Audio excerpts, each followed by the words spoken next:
Baruch Hashem, it is day number 49 of our daily study of Rambam, Sefer, HaMitzvos.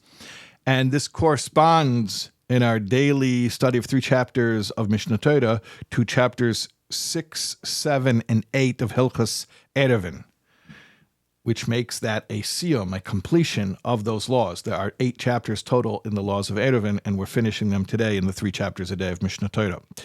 So this is our last day in Sefer HaMitzvos, learning anything that corresponds to the concept of the Eruv. And as I mentioned to you, I think it was yesterday, that there are no biblical commandments that directly relate to this mitzvah because the Eruv is a rabbinic concept. However, indirectly, there is a mitzvah that relates to this concept. And I think you'll recognize it. I hope you'll recognize it or remember this commandment because we actually had this commandment already when we learned Hilchos Shabbos. And here it is. Here's the commandment for today, just one commandment today. Negative commandment number 321. What is negative commandment number 321? Al yetze ish mimkemei bayem hashvi'i. Let no man leave his place on the 7th day. Yeah, we learned that mitzvah back when we were doing the mitzvahs that correspond to the laws of Shabbos. And we're doing it again. And why are we doing it again? Well, because it relates to the whole concept of Eruv. There are a couple of different understandings of what this verse means. One is, and we mentioned this before, if you recall, that it's describing the Tchum Shabbos, the limit, the boundary, how far outside of the settled area one is allowed to walk on Shabbos. But also, it's described as being a source for the prohibition against carrying or transporting an article from one domain to another. That's how it speaks about it in the Gemara in Erevin Daf Yud Zayin Omid Beis 17b. It speaks about this verse, Al Yetze Ish Mimkemei, is actually talking about carrying, transporting an article from one domain to another, that is prohibited on Shabbos. And that's the aspect that I want to talk about, I want to focus on today as I share with you a tiny, tiny, tiny glimpse into a teaching that the Rebbe shared related to this mitzvah.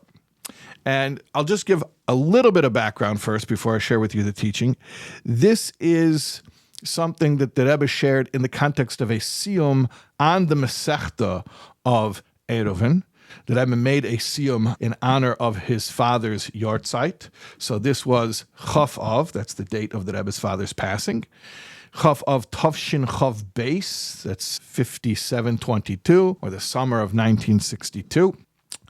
And this became an edited Sikha, which you can find in Likutei Sichas Chelik Yud Aleph, the 3rd Sikha in Parshas Beshalach. The fact that it's Parshas Beshalach is actually germane here, and that is because actually the first place that you find Shabbos mentioned as a commandment, as an observance, is in Parshas Beshalach. It's this verse, Al Yetze Ish Mimkemei. So this is one of the questions that Rebbe asks, which is, why is the very first time we hear about Shabbos a reference to a very specific aspect of Shabbos observance, specifically the prohibition against carrying?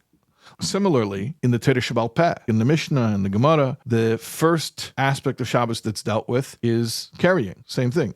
So why is carrying like our entry into the discussion of Shabbos? There's so much to Shabbos. Why is carrying the first thing that we learn about Shabbos?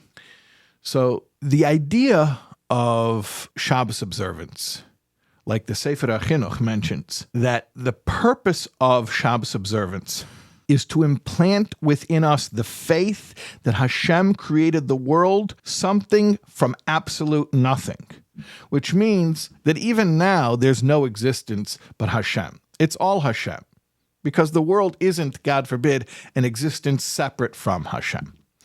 And that's what Shabbos is all about. It's about recognizing that everything is Hashem.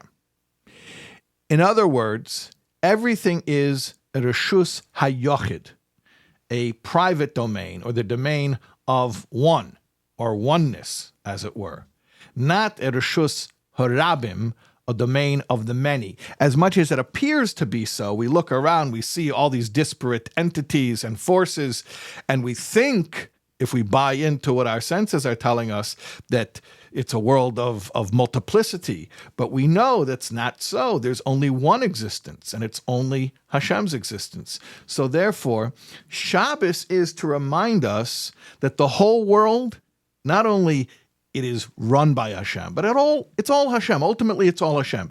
So everything is a Reshus HaYochid. It's all a single domain, a domain of oneness, of unity, and therefore, Shabbos, on a spiritual level, is the message that we should make sure not to, so to speak, transport things from a private domain, a Reshus HaYochid, into a domain of the many, a Reshus HaRabim.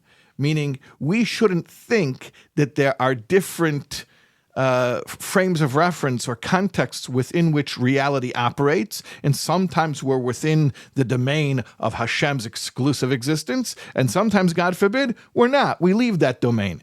So, in order to impress upon us that it's all a Reshus HaYochid, it's all oneness, we have the Shabbos, we have the observance of Shabbos. And therefore, the first aspect of Shabbos observance that we're told about is the prohibition against bringing an article, moving it from a Reshus HaYochid to a Reshus HaRabim, from the domain of the one to the domain of the many, because it's symbolic of the entire message of Shabbos. That's just one glimpse into one aspect of the teaching that the Rebbe shared on that occasion. And I really, again, as every time that I mention the Rebbe's teachings on Rambam, I want to reiterate that there's nothing like learning it in the original.